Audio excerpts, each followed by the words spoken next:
Let's take this one apart and deal with each separate issue. 1. According to historical legend, Horus was supposedly born on the last day of the Egyptian month Khoiak, which corresponds on our calendars to approximately November 15th, not December 25th.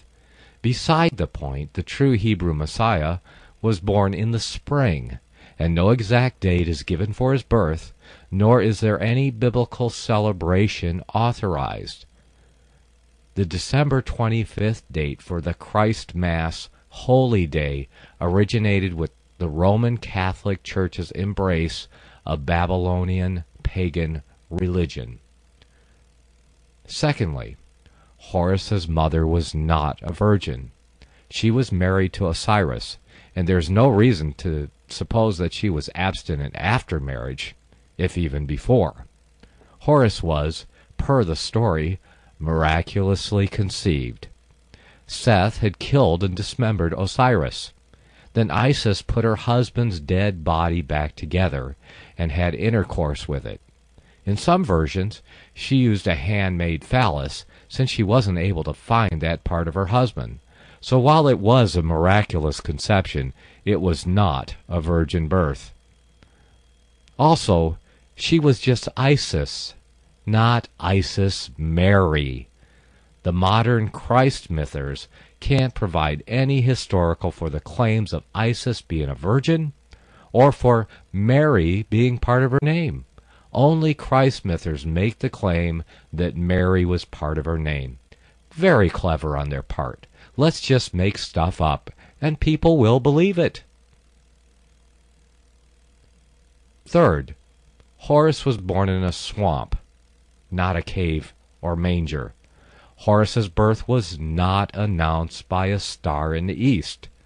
There were no 3 wise men at Horus's birth, nor at Jesus for that matter.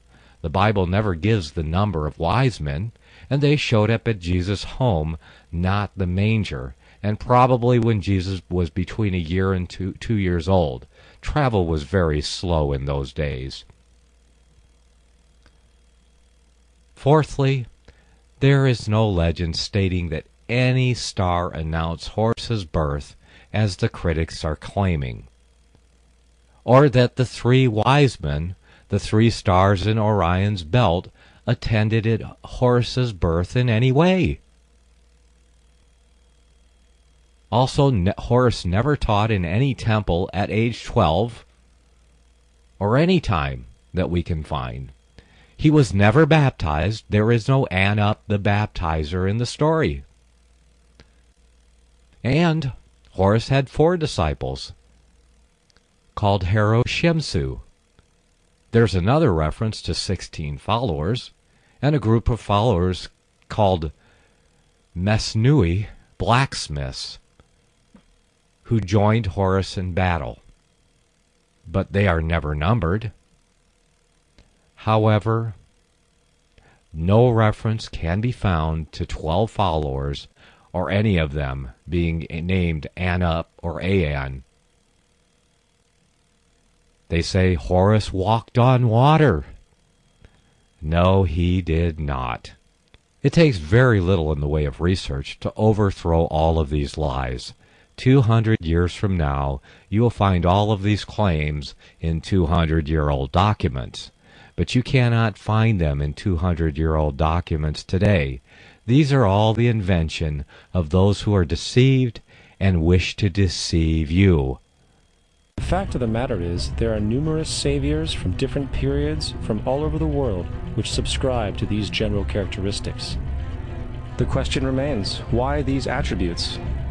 Why the virgin birth on December 25th? Why dead for 3 days in the inevitable resurrection? Why 12 disciples? Then comes their long list of saviors with supposed Christ-like attributes that never claim to save anybody. Then they ask you, why? We should ask them, why do you lie? If we believe your lie too, will that make it come true?